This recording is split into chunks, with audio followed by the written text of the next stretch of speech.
नमस्कार, मैं हूं मनोज वर्मा और आप देख रहे हैं हमारा खास कार्यक्रम अटेंशन। भारतीय जनता पार्टी 20 नवंबर से रथ यात्राएं निकालेगी।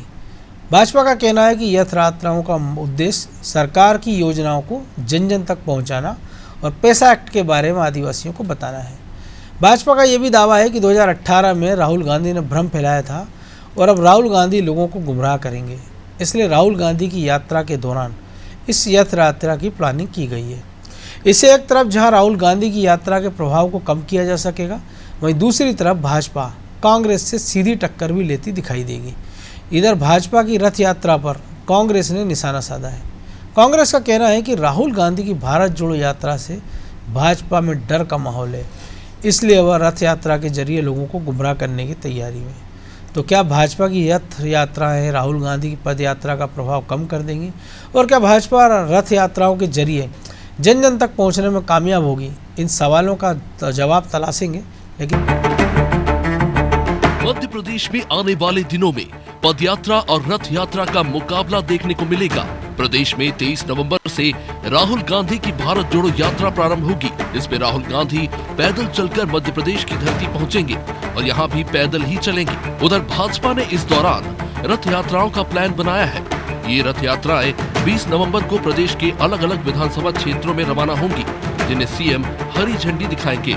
रथ यात्राओं की रवानगी के अवसर पर भाजपा एक बड़ा इवेंट करने जा रही है। उसके बाद रथ यात्राएं प्रदेश के अलग अलग क्षेत्रों में रवाना हो जाएंगी। इन रथ यात्राओं के माध्यम से शासन की योजनाओं को जन जन तक पहुंचाया जाएगा और उनका प्रभाव भी देखा जाएगा। पैसा एक्ट के बारे में भी रथ यात्राओं के माध्यम से बताया जाएगा। भाजपा की रथ यात्राओं को राहुल गांधी की भारत जोड़ो यात्रा का जवाब माना जा रहा है। हालांकि भाजपा का कहना है कि रथ यात्रा जागरूकता के लिए है। भाजपा प्रवक्ता दिव्या गुप्ता ने कहा है कि आदिवासी गौरव दिवस पर मुख्यमंत्री शिवराज सिंह चौहान ने पैसा एक्ट लागू किया है, जिसके बारे में जागरूकता के लिए ये यात्रा निकाली जा रही है। राहुल गांधी की यात्रा मध्य प्रदेश में बस प्रवेश करने ही वाली है। कांग्रेस उसके लिए बहुत एक्साइटेड है। चलना सीख रहे हैं साहब।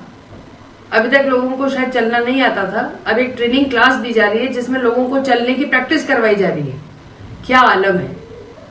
और एक तरफ माननीय मुख्यमंत्री जी, जिन्होंने अभी एक ऐतिहासिक कदम उठाया है, पैसा एक्ट लागू हुआ है, उसके प्रचार प्रसार और उसको जन जन तक पहुंचाने, समझाने, बताने के लिए एक रथ यात्रा निकाल रहे हैं, जो 20 तारीख से आरंभ होगी। 4 तारीख को इसकी समाप्ति होगी। राहुल गांधी की भारत जोड़ो यात्रा के समय भाजपा की रथ यात्रा कांग्रेस को रास नहीं आ रही।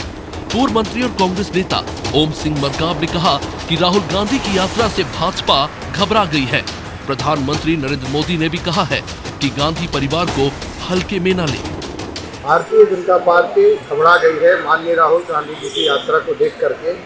माननीय नरेंद्र मोदी जी ने भी कहा है कि गांधी परिवार है, इसको भाजपा के लोग हल्के में ना लें। तो जिस तरह से आज भारतीय जनता पार्टी के लोग घबरा करके यात्रा और तमाम तरह के कार्यक्रम करने की कोशिश कर रहे हैं, ये हमारे राहुल जी के भारत जोड़ो यात्रा की सफलता है।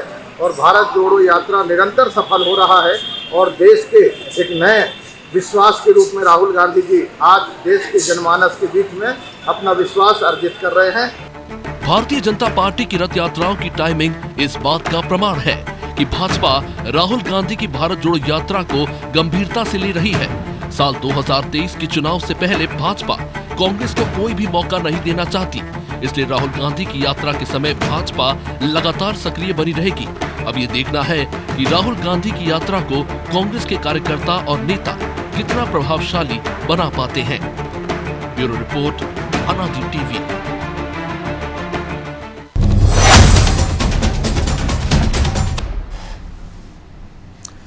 तो इसी पर चर्चा करने के लिए हमारे साथ जुड़ गए हैं वरिष्ठ पत्रकार चंद्रकांत नायडू जी और हमारे सहयोगी ब्रजेश चौक से। वो स्वागत है नायडू जी आपका अनादि टीवी पर। नमस्कार। आपने लंबे समय से इस देश में रथ यात्राएं भी देखी और पद यात्राएं भी देखी हैं।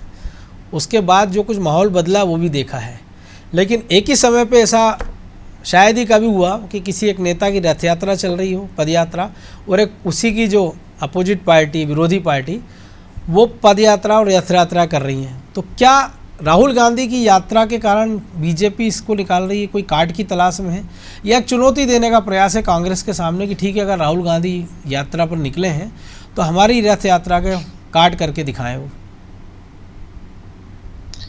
अभी तक जिस तरह का माहौल बना था भारत जोड़ो यात्रा को लेके, उसमें भाग लेने वाले कुछ लोग यहाँ कुछ दिनों पहले आए भी थे, मीनाक्षी नटराजन जो संसद सदस्य रही हैं और इस पद यात्रा का हिस्सा रही हैं अभी तक। उनसे बात हुई थी, कुछ लोगों के बीच में यहाँ पे वो लोग बोले भी थे। कुल मिला के जो लबोलुआब था उनकी बातचीत का वो ये था कि इस भारत जोड़ो यात्रा का मूल उद्देश्य जो है वो महज जो नफरत का माहौल बन रहा है उसको रोकने का प्रयास हो।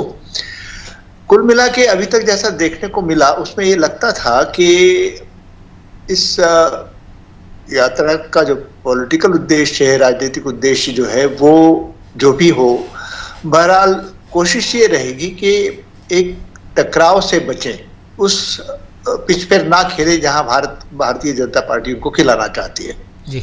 और ये पहले आम आदमी पार्टी ने करके देखा है और उसमें कामयाबी मिली थी। मेरा ख्याल से कुल जो कांग्रेस का अभी तक का प्रयास रहा है वो यही रहा है कि इस यात्रा को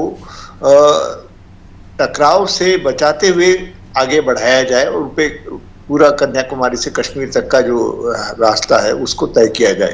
हालांकि ऐसा संभव नहीं है कि दोनों पार्टियां ना टकराएं और भारतीय जनता पार्टी का जो कुल मिला के अभी तक प्रयास रहा है वो अपने मैदान पे खिलाने का रहा है कांग्रेस को। कांग्रेस ने अभी तक तो जो किया है उसको अगर देखें तो उन्होंने एक कार्ड उस प्रश्न को भी को लेके भी निकाल ली थी कि भाई ये पार्टी जो है वो महज गांधी परिवार की पार्टी बन के रह गई है।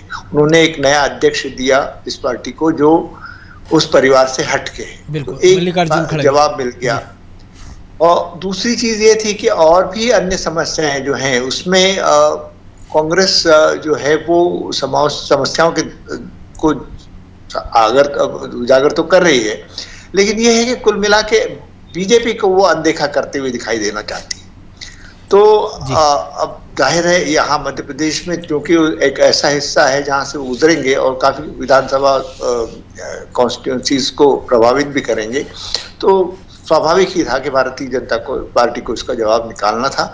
और ये रथ यात्रा बहुत ही स्वाभाविक है कि ये एक सामान्य प्रतिक्रिया होनी चाहिए इस तरह की यात्राओं को लेके।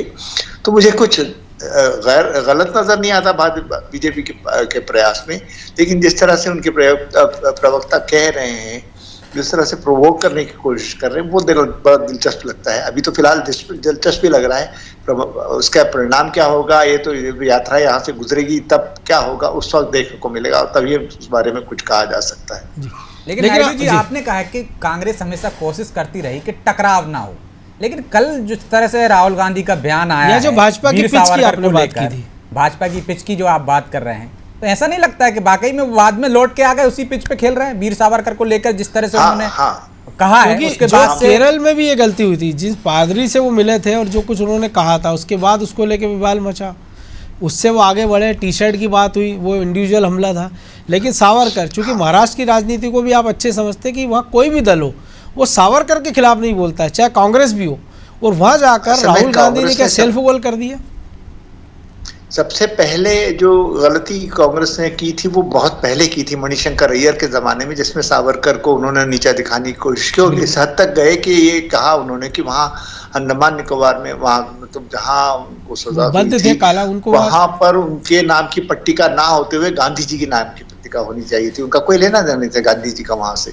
तो ये जो टकराव वाली बात तब पैदा की थी, उसका नतीजा उसका पहला रिएक्शन भी महाराष्ट्र में आया था जब बाल साहब ठाकरे ने यही हुआ है। तो इस तरह की परिस्थितियों, हाँ बिल्कुल जाहिर है, इसमें मुझे नहीं लगता कि ये बहुत लाजमी सी चीज थी जो करना चाहिए थी उनको, और मैं ये भी नहीं मानता कि वो अभी इस चीज की जरूरत थी, लेकिन अगर किया है तो स्वाभाविक है परिणाम भी भुगतने पड़ेंगे। अभी जो वहाँ माहौल बना हुआ है महाराष्ट्र में, खासतौर से जिस तरह से शिंदे गुट को तनाव झेलना पड़ रहा है, उसमें ये चीज जो है करके उन्होंने शिवसेना को भी नाराज किया है, इससे कोई शक नहीं है।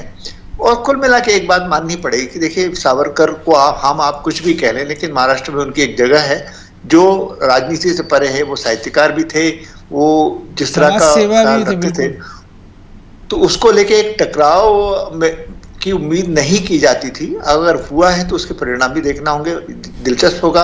अभी तो कुछ कहने की संभावना नहीं है, क्योंकि जिस तरह की बातचीत हुई है, देखिए एक दिन आदित्य ठाकरे आते हैं और दूसरे दिन ये प्रतिक्रिया आती है, इस जाहिर है शिवसेना को बैकफुट पे भेजेगी अगर वो उनका समर्थन करती है।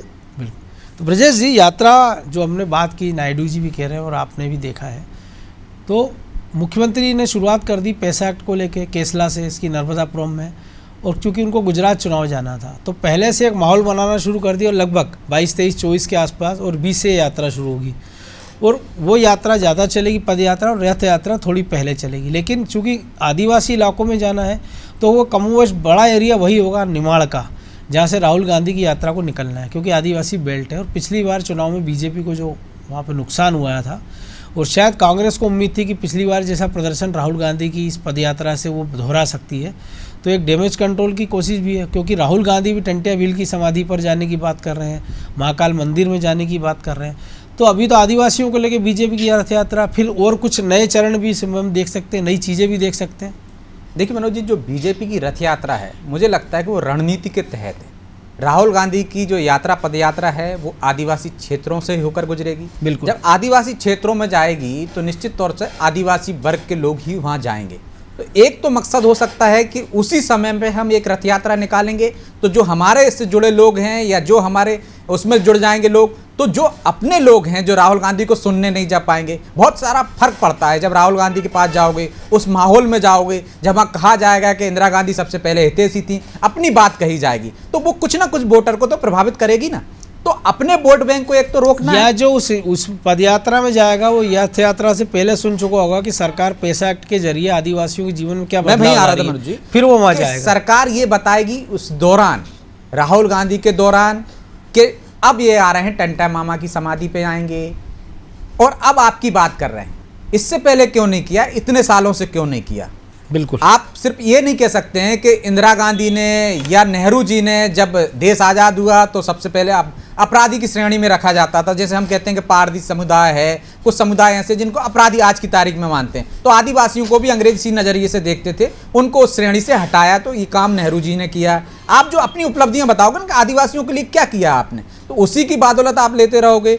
अब जबकि उस दौरान रथ यात्रा निकलेगी तो निश्चित तौर पर उन क्षेत्रों से निकलेगी जहां राहुल गांधी है।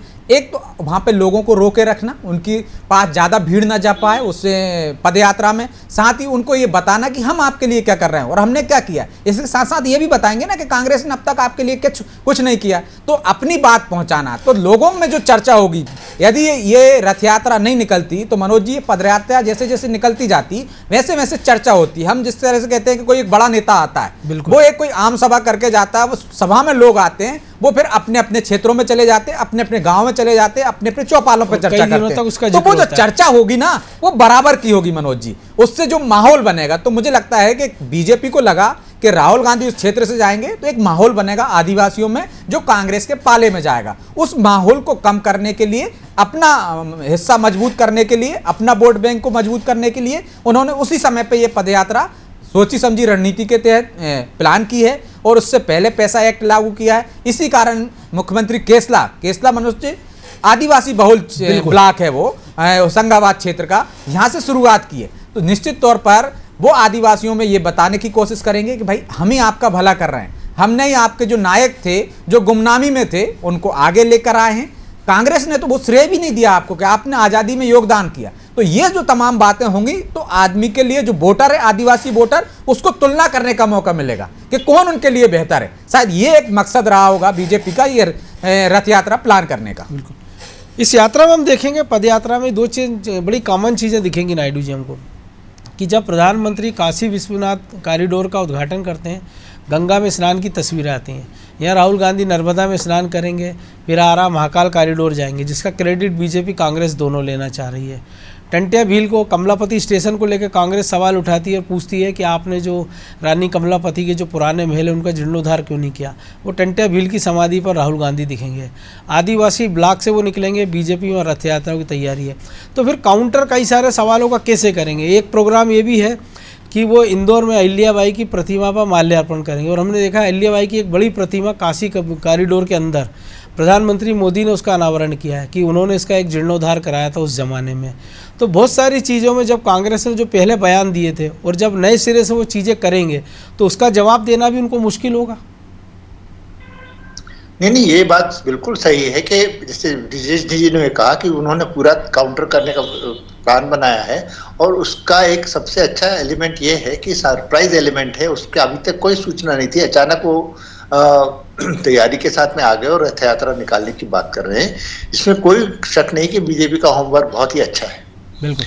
और ये बात जो है ये कांग्रेस के लिए एक अच्छी चुनौती भी है, और अगर वो ज्यादा पॉलिटिसाइज करने की कोशिश करते हैं तो फंसते हैं, अगर नहीं करते हैं तो दिक्कत होती है। ये बात तो सही है, लेकिन ये है कि वो किस तरह से रास्ता ढूंढते हैं इस चीज के लिए। और एक दो चीजें जरूर होंगी, मुझे जरूर लगता है वो जिसमें थोड़ा प्रतिकार भी किया जाएगा। उनके जो उज्जैन जाने को लेके सवाल पैदा किए जा रहे हैं, उनको रोका भी जाने की कोशिश की जा सकती है। तो इससे शायद ये संभव हो कि कांग्रेस को सहानुभूति का फायदा मिले, बजाय इसके कि ये काउंटर करने का मौका जो मिल रहा है बीजेपी को उसका समर्थन हो। लेकिन ये है कि ये बड़ी अच्छी दिलचस्प पॉलिटिकल लड़ाई हो रही है। इसको अगर दूर से देखा जाए तो बहुत ही अच्छी लग रही है। हाँ, ये बात जरूर है कि जिनको इन्वॉल्व होना है उसमें वो अपनी अपनी तरह से ढूंढेंगे उसके सवाल जवाब। लेकिन अगर कोई देखे कि बिल्कुल निरपेक्ष रूप से अगर आप इसे देखें तो बहुत ही अच्छा दिलचस्प पॉलिटिकल सबक है। लेकिन जो आप कह रहे हो, जब बीजेपी बार बार हैमरिंग इसी में करेगी ना, हिंदुत्व सॉफ्ट हिंदुत्व, क्योंकि दो बायपोलर लड़ाई है मध्य प्रदेश में अभी तक, क्योंकि बसपा सपा आम आदमी पार्टी को उतना प्रभाव नहीं। तो ऐसे में जो अल्पसंख्यकों का कमिटेड वोट कांग्रेस को एक मुश्त मिलता है, तो बीजेपी का तो प्रयास रहेगा कि वो भले बीजेपी के खिलाफ वोटिंग ना करें लेकिन कांग्रेस के पक्ष में भी कमिटेड होकर वोटिंग ना करें, ताकि चुनाव उसका फायदा मिले। इसलिए बार बार उसको वो बार बार छुएंगे उस इशू को। देखिए, एक चीज हम लोगों को जान लेनी चाहिए कि शिवराज सरकार जो है बहुत ज्यादा लोकप्रिय नहीं रह गई है काम के मामले में। बाकी कुछ भी कर ले, वो लोकप्रिय तो नहीं है कांग्रेस के मामले में। विफलताएं बहुत सारी हैं, करप्शन बहुत ज्यादा है, ये सब लोगों को पता है। और ऐसे लोग होंगे जो इस बात को ऐसा समझते भी होंगे कि भाई ये जो प्रयास किए जा रहे हैं ये कांग्रेस को फेल करने के लिए किए जरूर जा रहे हैं, लेकिन इससे बीजेपी कितना कुछ हासिल कर पाएगी ये देखने वाली बात है। ठीक है, काट निकालने के लिए आपने बहुत कुछ कर लिया, लेकिन अपने प्रयासों को, अपनी विफलताओं को नकारने के लिए लेकिन यहाँ भी मध्य प्रदेश कांग्रेस भी पीछे हुई नहीं। हम जो राहुल गांधी का जिक्र किया कि वो केक को लेके ऐसा विवाद खड़ा हो जाता है कि जिसमें 2-3 दिन तक पूरे कांग्रेस के प्रवक्ता सफाई देते हैं और आखिर में कमलनाथ आकर कुछ और कहानी कहते हैं। ये बात तो है, मतलब देखिए कुल मिला के तालमेल नेशनल लीडरशिप में और स्टेट लीडरशिप में कम है, ये साफ साफ नजर आ रहा है, इसमें कोई शक नहीं। और दूसरी चीज है कि कमलनाथ, जिनसे ये उम्मीद की जाती थी कि अभी इतने सालों से जब वो मध्य प्रदेश में आए तो वो माइक्रो मैनेजमेंट की बात करें, मैक्रो मैनेजमेंट से हटके वो दिल्ली के ही अभी लीडर बने हुए नजर आते हैं, भोपाल मध्य प्रदेश के लीडर नजर नहीं आते। वो जितनी भी बातचीत करते हैं वो बहुत ज्यादा गांव से शहर, आम आदमी से जुड़ी हुई नजर नहीं आती। वो पार्टी की स्ट्रैटेजी के हिसाब से बात करते हैं जो कई लोगों को समझ से परे लगती हैं। तो ये बात जरूर है कि कांग्रेस को जो करना है उसमें ये सब कितना योगदान हासिल होगा इस यात्रा का भी, और वो जो काउंटर कर रहे हैं बीजेपी वाले उसका कितना प्रतिकार होगा, ये देखने की में दिलचस्प होगा। अभी से कुछ भी कहना बहुत मुश्किल होगा, क्योंकि इसके बाद में बहुत वक्त है अभी अगले इलेक्शन के लिए। ये सब चीजें हो जाने के बाद में कांग्रेस किस तरह से अपना प्रचार करती है। और देखिए एक चीज और भी है, ये जहां जहां से गुजर रहे हैं ये एरियाज जो है एक मरतबा बीजेपी हार चुकी है, और उसके कारण अभी तक पूरी तरह से स्पष्ट नहीं हुए हैं कि क्या वाकई में बीजेपी अपना खोया हुआ जो विश्वास है मतलब उन लोगों के बीच में वो दोबारा हासिल कर चुकी है, नहीं कर चुकी। अभी तक उस तरह की कोई मतलब परीक्षा हुई नहीं है बीजेपी जिसमें लेकिन नगरीय निकाय के नतीजे जरूर उनका उत्साह बढ़ा सकते हैं, इसी इलाके के आसपास के जो नतीजे आए हैं। हाँ, है तो उत्साह तो है, लेकिन एक बात जरूर है कि देखिए ये चीजें हैं बहुत तात्कालिक नजर आती हैं मुझे। ये क्योंकि इलेक्शन के लिए भी काफी वक्त है, और उस वक्त तक कांग्रेस किस तरह से आगे पूरे देश भर में जगह हासिल करती है, ये देखने वाली बात होगी। अभी तो खुद ये जो लोकसभा के इलेक्शंस की तैयारियां हो रही हैं, उससे पहले बहुत संभव है कि दूसरे इलाकों में जो कांग्रेस का परफॉर्मेंस हो, मैं नहीं समझता कि बहुत ज्यादा प्रभाव देने वाली हो रही हैं। लेकिन फिर भी मैं महसूस करता हूं कि ये इतना समय जो है वो बहुत मायने रखता है कई लिहाज से, कांग्रेस की गेंस के लिहाज से और या बीजेपी के गेंस के हिसाब से। तो मैं तो सिर्फ दिलचस्प मुकाबले की तरह देख रहा हूँ इसको। लेकिन क्या आपको नहीं लग रहा है कि अगर जो गुजरात हिमाचल के नतीजे आएंगे इस यात्रा के दौरान ही आएंगे, हालांकि मध्य प्रदेश से गुजर चुकी होगी, तो एक मोमेंटम बनाने का काम भी कर सकते हैं कांग्रेस के लिए और तोड़ने का काम भी, क्योंकि गुजरात के जो नतीजे की अभी आ रही है और हिमाचल में कांटे की लड़ाई है। ये बिल्कुल सही है कि ये यात्रा से ज्यादा दिलचस्पी लोगों की उन रिजल्ट्स में होगी कि वो किस तरह से प्रभावित करते हैं इस यात्रा के परिणामों को। तो ब्रजेश जी, माइक्रो मैनेजमेंट की बात हो रही है, तो निश्चित तौर पे अगर बीजेपी का तगड़ा है हम देख रहे हैं, और जो कमलनाथ मैनेजमेंट के मास्टर माने जा रहे हैं कि यात्राओं को ऊपरी तौर पे तैयारियां हो रही कि कौन कहाँ कवर करेगा, कैसे किया जाएगा, लेकिन उसका जो नीचे तक इम्पैक्ट जाना चाहिए कि राहुल गांधी के जाने के बाद अगर वो कुछ छाप छोड़ेगी यात्रा, उसको और नीचे तक उसको कैसे ले जाया जाए, लोगों को अपने पक्ष में बनाए रखे। क्योंकि जो चुनौती बीजेपी के सामने है कि उसको 18 में खोया जनाधार पाना है उस इलाके में, और कांग्रेस के सामने चुनौती है कि 18 में जो उस पर विश्वास हुआ था उस पर उसको बरकरार रखना है। देखिए मनोज जी, कांग्रेस के साथ अभी एक अच्छी चीज़ ये हो रही है कि मध्य प्रदेश कांग्रेस को तो हम मजबूत मानेंगे ही, भले ही देश में कांग्रेस कमज़ोर हो, मध्य प्रदेश में उसका मुकाबला सीधा बीजेपी से हो। अच्छी फाइट दी है उसने, 2018 में देखा, 15 माह सरकार में भी रहे, तो जिससे उनको एक उम्मीद जागी है। नगरीय निकाय चुनाव में भी जब उनको ये लगता है कि ग्वालियर जैसा किला हम जीत सकते हैं, जबलपुर जीत सकते हैं, तो निश्चित तौर पर उत्साह तो बढ़ेगा। और हमने इससे पहले देखते हैं कि जब दमोह उपचुनाव होता है तो सरकार में रहते हुए बीजेपी हार जाती है। तो आप देखिए कि मनोज जी, कहीं भी मुझे नहीं लगता कि कांग्रेस के उत्साह में कमी है। राहुल गांधी की यात्रा से वो अति उत्साह में थे। अब तक उनको ये शॉकिंग न्यूज है एक तरह से कि रथ यात्रा भी निकाल रही बीजेपी। अब तक तो वो सोच रहे थे कि राहुल गांधी यहाँ से निकलेंगे, एक माहौल बनाकर जाएंगे। इस माहौल को कांग्रेस पूरे साल भर तक के 6 महीने 8 महीने जो चुनाव के बचे हुए हैं तब तक कैसे बरकरार रहती, इसकी रणनीति होना चाहिए थी। अब उसकी रणनीति है कि यात्रा को कैसे बेहतर तरीके से सफल बनाएं, क्योंकि एक और काउंटर रथ यात्रा उनके साथ चलेगी तो भीड़ भी जुटाना उनके पास लक्ष्य है। जब सरकार के संरक्षण में कोई रथ यात्रा निकल रही है मनोज जी, तो आप अंदाजा लगाया जा सकता है कि वो रथ यात्रा में भीड़ कैसे जुटाई जाएगी। और अब आप एक विपक्षी दल में, तो अब जो एनर्जी थी, जो कांग्रेस मुझे लगता है 50% में जो काम कर सकती थी, उससे 100% एनर्जी लगाना पड़ेगी। जो काम उसके बिना एनर्जी के भी उसकी यात्रा सफल दिख सकती थी, उसको कमजोर करने की ये रणनीति है। और निश्चित तौर पर जो बात कही है नायडू जी ने कि आप देखिए कि कांग्रेस के पास लाख मुद्दे हों, जो माइक्रो मैनेजमेंट की आप बात कर रहे हैं, रणनीति एक तरह से नहीं है। आज कांग्रेस मध्य प्रदेश में एक है, कमलनाथ के छाते के नीचे कोई भी ऐसा दूसरा नेता नहीं है मनोज जी जो आवाज उठा सके, उनको चुनौती दे सके। तो जब आप पूरी कांग्रेस एक है, जो निर्णय लेना है कमलनाथ जी को, तो लेकिन वो निर्णय कैसे ले रहे हैं, जो अच्छे लोगों को, बुद्धिजीवियों को, पढ़े लिखे लोगों को तो अच्छा लगेगा कि हम कमलनाथ जी बात सटीक कर रहे हैं, बात पते की कर रहे हैं कि मध्य प्रदेश का कैसे होगा, लेकिन वो आम आदमी को नहीं छू पा रहा है। तो अब आम आदमी को छूने के लिए तो आपको माइक्रो मैनेजमेंट ही करना पड़ेगा।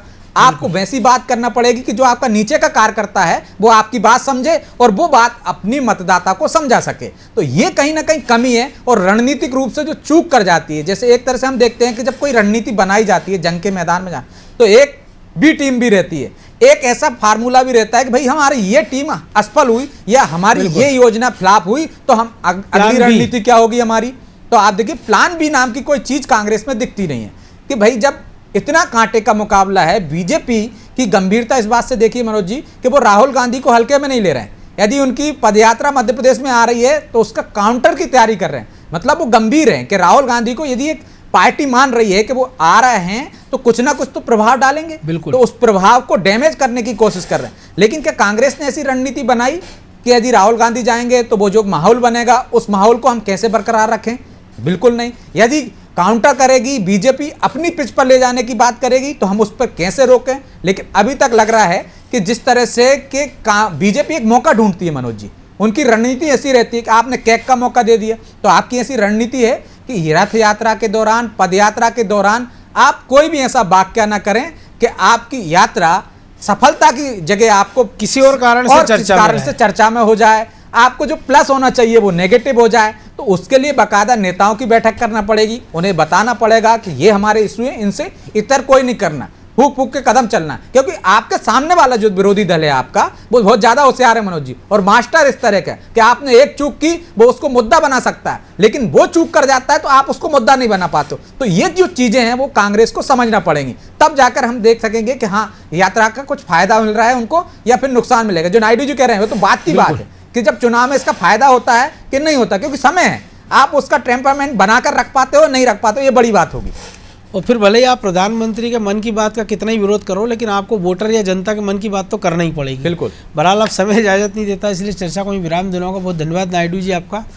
तो निश्चित तौर पर एक बड़ी चुनौती कांग्रेस के सामने है कि पद यात्रा के जवाब में बीजेपी की रथ यात्रा तैयार है, 20 तारीख से मैदान में उतरेगी और उसके 2-4-5 दिन बाद राहुल गांधी मध्य प्रदेश के दौरे पर होंगे। तो राहुल गांधी जिन इलाकों से गुजरेंगे कमोबेश इस रथ यात्रा को भी उन्हीं इलाकों में घुमाया जाएगा।